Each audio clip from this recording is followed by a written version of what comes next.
January 2025, Los Angeles witnessed the worst wildfires on record.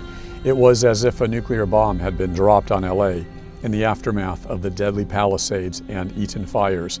Devastation like never seen before. 29 lives lost, thousands of homes and structures burned to the ground or badly damaged, tens of thousands of acres scorched, and billions of dollars of financial ruin.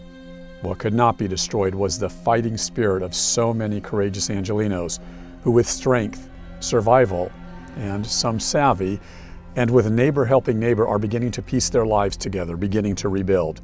Angelenos like Altadena residents Rachel and David Thaxton. We used to sit here and have coffee and wave to our neighbors as they're driving by to go to work. And enjoy our mountain view. Enjoy our mountain view.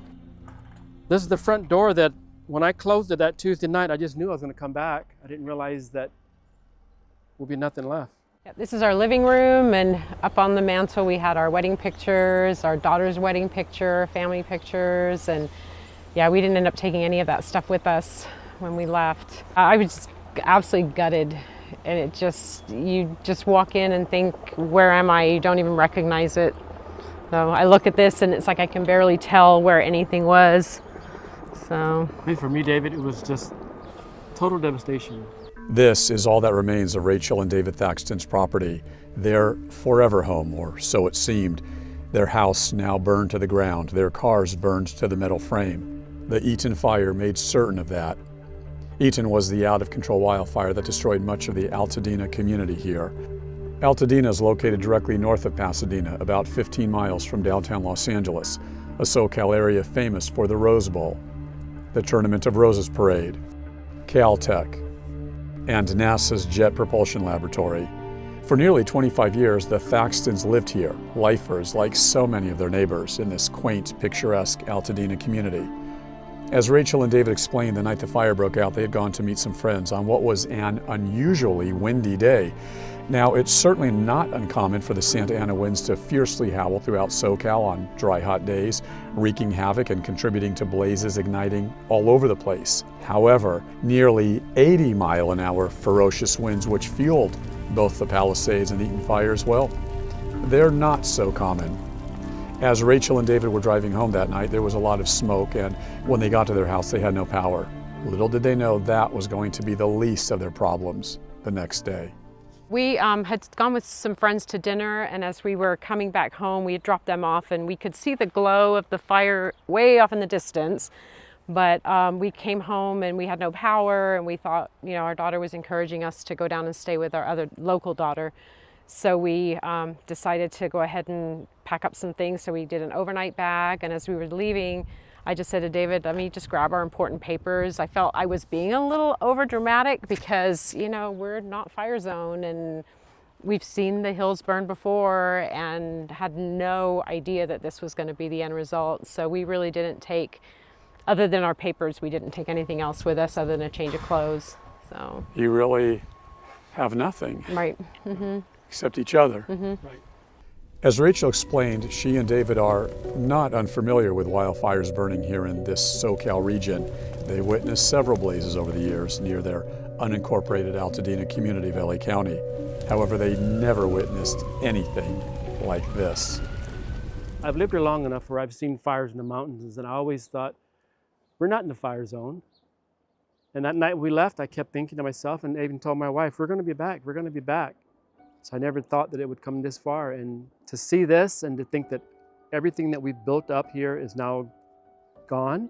There's our couch, honey, where we used to just sit and look out the window. There's our ceiling fan that was right here. And as you can see, we had a pretty good sized picture window, so that for us was our mountain view. This is why we moved here. Look at that, the mountains are right there. Then our kitchen was over here. We just remodeled that in 2020, and it was our kitchen. We were so happy with it. Because we got everything we wanted in that kitchen. Mm-hmm. And I know over the years you both put a lot of money into this house to make it what it was. Yes. Mm-hmm. Yes, yeah, we redid the kitchen. We had a bunch of upgrades done, and this was our daughter's bedroom back here. That was our daughter's bedroom, and they shared the space for quite for their younger years, and then as our older one got a little older, we actually kind of jimmied our dining room and made her own little space for a few years until she moved out. But yeah, this was their childhood home, and we have just a lot of good memories, a lot of parties, a lot of school projects. Oh my goodness, there's... Yeah, some of our wedding china. Your wedding china That's is our over wedding here. Our wedding was left, china. yeah. Because we had a China cabinet. We had a china was cabinet in our here. dining. We had a dining room right here, right. and the china cabinet would have been right about here. And the china cabinet was my mom's china cabinet that she gave to me, and it was treasured because there was silverware in there that she and her mother had. Yeah, yeah. It's just weird to see the few things that did kind of survive, and I'm just actually noticing our topping of our wedding cake. Oh my That Oh my gosh. What does that say? I'm missing. She's still there. That was part of your wedding cake. How many years ago? 35 years ago this year. 35. This year. this actually, I think, are books. Don't touch it because it'll make a big powdery Yeah, mess. yeah. But yeah, that was our bookcase. We had a bunch of books in there. That's right, because this wall right here would have been was our bookcase. So this is what's left of my barbecue, patio furniture. This was a gazebo. We drive up here, and it's like there's no point of reference, so it looks completely unfamiliar. The first time we came up, as we were driving the streets, I didn't even know what street we were on because I didn't have anything to kind of, give me a frame of reference. As Rachel and David sift through the rubble and their once precious memories, they know they're not alone in their tragedy, their loss. Thousands of families like the Thaxtons lost everything, either in the Eaton Fire or the Palisades fire that also scorched the LA earth. Pacific Palisades is a SoCal community partly located from Sunset Boulevard to Pacific Coast Highway in the Pacific Ocean, a giant swath of land that also in part divides Santa Monica and Malibu. For decades, the Palisades have been home to everyone from doctors and lawyers, Hollywood actors and producers, to working class folks, surfers and students. Unfortunately, no matter what socioeconomic background, most residents did not go unscathed in the Palisades or Eaton fires. Today in Altadena, it's that Thaxton fighting spirit that's helping neighbors rebuild their homes and their lives. And even with their strength and resilience and their never quit attitude, there is overwhelming sadness for Rachel and David.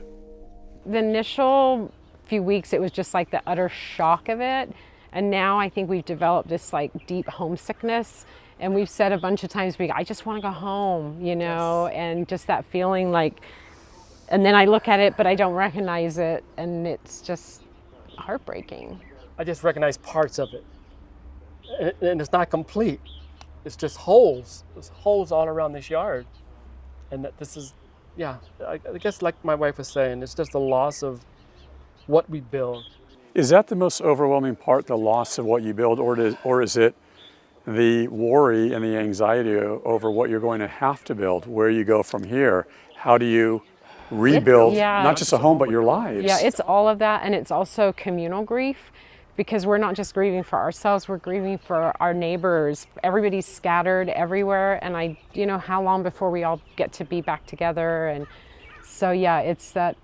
You said at one point something about the house was crying or something? I had this feeling? I had this like weird vision of our house when it was burning, just screaming out, "Save me," which, just kind of haunted me. Saving their house is going to be a tough task. Rachel and David worked their entire lives to make $1 and save $1. They say they are going to rebuild their cherished home. They have no choice. Other Altadena residents have chosen to do the same. Stay here, rebuild. With that said, locals are very aware of the obstacles before them, particularly the expensive rebuilding efforts that could force neighbors out of this community. The Eaton Fire destroyed thousands of Altadena structures, and the economic rebuilding challenges for the current residents are formidable. Housing experts say there are going to be massive challenges with supply chain disruptions and overwhelming competition for things like construction, labor, and materials. As well, residents here say they're concerned they're going to be displaced, partly due to economic pressure to build apartments, condominiums, or other types of rental units that could replace their single-family homes. And then there are the problems with the insurance companies. Yes, some Altadena homeowners like Rachel and David have begun to receive payments for their destroyed properties. Others have not, mired in the red tape and bureaucracy of the insurance industry. And there's fear among some residents here that mega wealthy real estate developers with deep pockets are going to make neighbors who cannot afford to rebuild an offer they can't refuse. In other words, they're now going to possibly have to deal with predatory developers who are trying to purchase some of these burned out lots. Rachel and David nervously admit this is uncharted territory for them. They have no idea what's involved with the rebuild. They just know they're worried and concerned these days. Okay, now we got to face reality. Now we got to face what comes next. How do we rebuild? We never wanted to build a house. Not rebuild, no. And also, there was a point you said that our whole history has been erased. Yeah, it feels like everything has our, been here. Yeah, everything is here. So yeah. now we're starting from scratch. Everything we've known is gone. The history possibly erased. Your fighting spirit, your legacy, your strength definitely not erased. I am guessing that's what is going to be carrying you through. Yeah, well, our insurance company's actually been very responsive. We've had a lot of response from them, and they're very communicative. So in terms of, getting the payouts, I don't think that's going to be so much of an issue for us. I know for a lot of people that were, dropped from insurance or very much underinsured. Again, I don't know if we're underinsured because I have no idea how much it's actually going to cost to rebuild a home. But, then it's a matter of, finding an architect and drawing up plans and fulfilling, permit requirements and, just the anxiety of, making sure we're not falling behind and not making this take longer than it needs to, because we want to be back here as soon as we can. That's kind of the biggest anxiety, is just how to even go about it, not having any experience with any of this and it coming on us so suddenly. Because most people, if you're going to build a house, you're thinking about it for a while and you're planning, but all of a sudden it's like, boom, we got to do this. So that really stresses me out. And I'm kind of more the paperwork person out of the two of us, so I feel like, that's something that really stresses me. And then the big question is, we want to build it exactly the way it was when we left. And we know it's not going to be exact, but we're going to get as close as we can. And this, of course, for the size, we have to, because it's the footprint of this property that our insurance is only the footprint, so we can't go wide, we can't go tall. But I want it back like it was, because that's what I remember. So far, what have they told you, whether it's the city, the county, the architects, the engineers, the folks who do all the mitigation, do all the clean out, so to speak? This is a labor-intensive, Herculean, arduous task that you're going to be dealing with. What have they told you so far? Well, there was that phrase, like to like. Yeah, we can build like to like, and which is the same footprint. Right. Yeah, and I think they are allowing an additional 10%. I don't know that realistically we can do that on our lot, but so we know that we can do that. But in terms of the cleanup, there's a map that we can go to that's showing, you can put in your address and it'll show you like what phase you're in. So we're still waiting for, I don't know for sure, I can't tell if they've actually done all the hazardous cleanup yet. But then they'll come in and do debris removal. But again, we don't have a date. They'll call us 72 hours in advance. We can either be here or not be here when they do the debris removal. So, and what we've heard is Army Corps of Engineers, I guess, are the ones that's going to come in and physically take all this away. It's so new, though. It's such a different animal. This is not your normal rebuild, obviously. It's not your normal rehabbing a house. Is your anxiety that you were mentioning before just the fact that you don't know what the future is going to bring as far as where you go from here? Yeah, I think that is. It's like finding the right people, finding a reputable contractor and, trying to stay within a budget and just not knowing whether with, this many homes, thousands to be rebuilt, what's going to happen with the price of materials or availability of contractors. And so those things really kind of worry us, and in terms of what is the actual bottom dollar going to be for what we're going to end up having to pay to rebuild. Are you going to be okay financially? Do you folks have the money? We hope so. I mean, our insurance, again, I don't know what it costs to rebuild a home at this point and what it's going to cost. So, but we have some money we can fall back on if we need it, and there's FEMA and there's the SBA loans, and so we've kind of put in for FEMA. We're working on an SBA loan, and we're reaching out to just everybody at this point. You both work your entire life. You're a bookkeeper in a law office for 35 years. Yeah, their office manager too. And the office manager. You are a courier, if I'm not mistaken, for FedEx. Yes. You're 30 years, you finally retire. You're about to live what you had expected to be a comfortable, quiet, financially sound life. And now this. You guys aren't wealthy, you're working class folks like most of us. This has got to be tough. Yeah, just knowing this is probably going to consume the next, 3 to 5 years of our lives at least. That's not what we planned. Can I just say, when I'm standing here now, and I didn't really think about this before, but I can see from here 6 chimneys. That's my neighbors. Yeah. 6 chimneys. So it's not going to be just my rebuilding, it's their rebuilding. Because I want my neighborhood back. I don't want just my home and see 6 chimneys or 3 chimneys this way. I want the whole neighborhood. So I'm hoping that we can. And we want it to be our original neighbors, Right. I know a lot of fear in Altadena is that people will come in and try to buy out lots and build, who knows what. Right. So that's not what we're hoping for. Today, Rachel and David are very connected with their community. They know so many people who have lost their homes in the January infernos that destroyed much of Altadena, parts of Pasadena, and much of the Palisades. Fire victims all pulling for each other, all working together. I'm so heartbroken to not be seeing them every day, and there definitely is. We have a lot of, chat groups through text messages, and I'm on a Facebook page with Altadena people, and yeah, just everybody's really trying to provide each other with information. Anytime somebody gets something new, we put it out there for everybody, and so we're kind of trying to work together. And some of our neighbors have talked about trying to find the same contractor to rebuild together using one contractor. It's interesting. You can technically rebuild all these homes. The question I have for you is, can you rebuild that sense of community? Because there is a tremendous loss here. It's neighbor knowing neighbor, neighbor helping neighbor, your kids, your dogs, your pets. Yeah. Do you ever get that unification back? When you said that a minute ago, this is what I thought. When I go to the hardware store, I'll see a neighbor. When I go to the bank, when I go to my favorite hamburger shop, which is no longer there, whenever our supermarket, you see your neighbors. That's community to me. Yeah. It's when I go out, I can see my neighbors. And remember, I was a FedEx carrier, so this was my community work-wise. These are your people. Yeah, I've lost.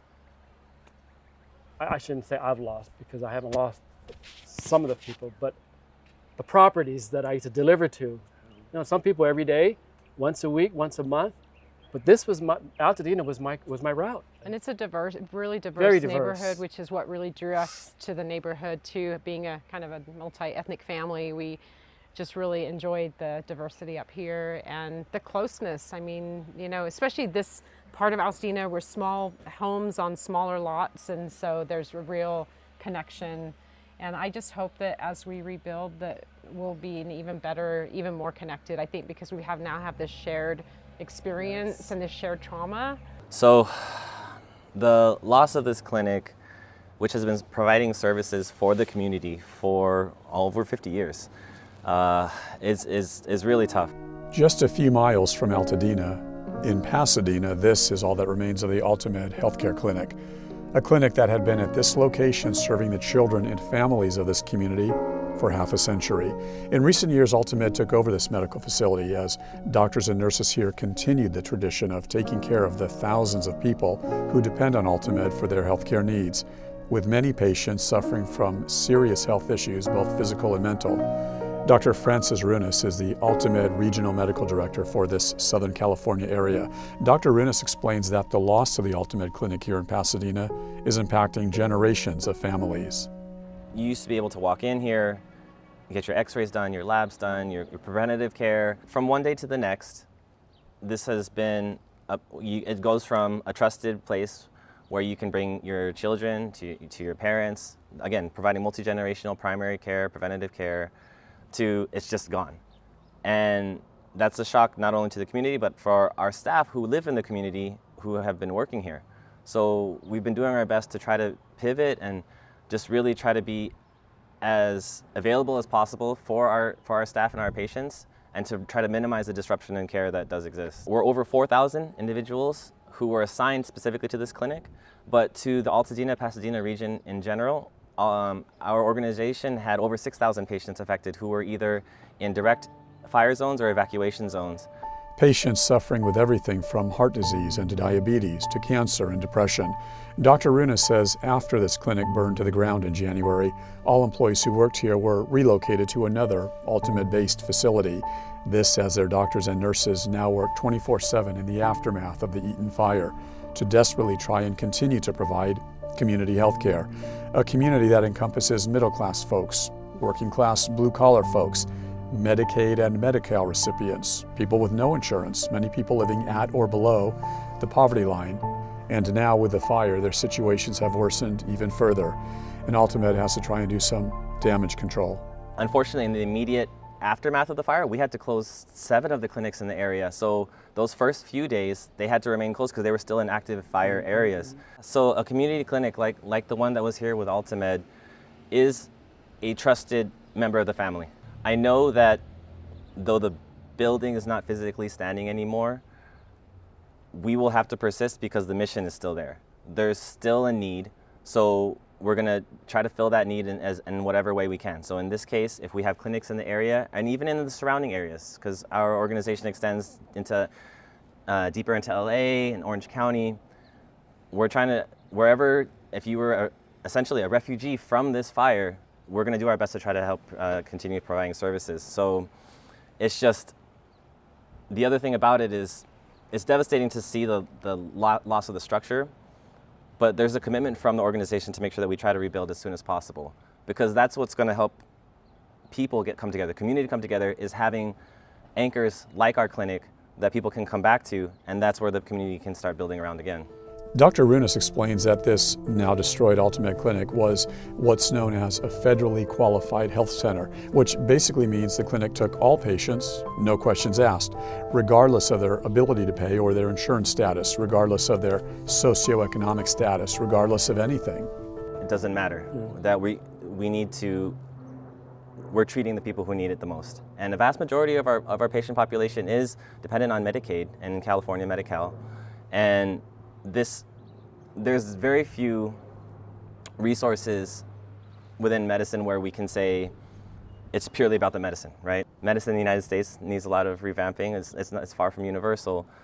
But as a federally qualified health center, I'm proud to work here because I know that I can just keep it about the medicine, that I'm just going to be able to treat the patient in front of me with whatever resources we have. They've lost their homes, and a lot of them, their transportation as well. So when you consider all the different socioeconomic factors that are at play, whether they've lost their jobs, their homes, their means of transportation. So our mission right now is to try to make sure that our patients who don't have as much of that buffer that maybe some of our other patients at other locales may have, that they don't suffer that fate. And while the Eaton and Palisades fires have taken their toll on their respective communities, Dr. Runas admits that he is suffering as well. For a while, he acknowledges he had to stay focused, stay in the zone, fight or flight, so to speak, to simply take care of his patients after the fires. However, as the dust settles, literally and figuratively, now Runas is finally taking stock of his own emotions.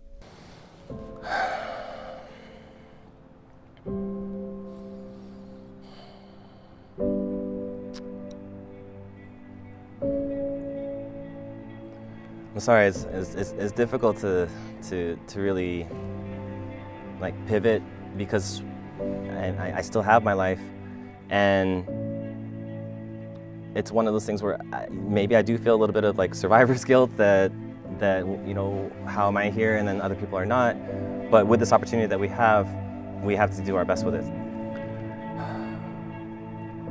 If I could have a message out to the Altadena community, it's that we are proud to be part of you, and that we are not going anywhere, and we will be building back stronger than ever, and we want to make sure that you're there with us. Sound familiar? Just ask Rachel and David Thaxton. I just want to see our neighborhood come back together, and I do feel a sense of hope. Just having come to our property today, we have a daffodil that's coming up out of the ashy ground, and that just for me was a little sign that, okay, it's not completely dead here. There's life, there is life, and we can rebuild it. And a friend of ours drove up a couple nights ago and they saw our little lights out in the front of our house that are solar. They were on. Nothing else was lit except those two lights. So I'm feeling that even that is telling us we're coming back. As for the future, I mean, since we've have each other and lived through this, if you see something wrong, like a fire, don't do what I said I was gonna do. I'm gonna stay here until someone knocks on my door, because that would have probably been too late, is to get out. Because yes, it is your home, yes, it is your memory, yes, it is stuff. But your life is more But important. we're here to talk about it now, because we have each other. Thank you so much to Rachel and David Thaxton of Altadena and Dr. Francis Runas, Regional Medical Director of Altamed Health Services. We wish you the best. We're here for you. Certainly let us know if our reporting can help in any way. Now, for more information about our program, just click on klcs.org and then click Contact Us. Send us your questions, your comments, even your story ideas so we can hear from you. Or you can contact me directly at David Nazar News on X or on YouTube, or just go to David Nazar News and contact me there. You know I'll get back with you. And be sure to catch our program here on PBS or catch us on the PBS app. Thanks so much for joining us. I'm David Nazar.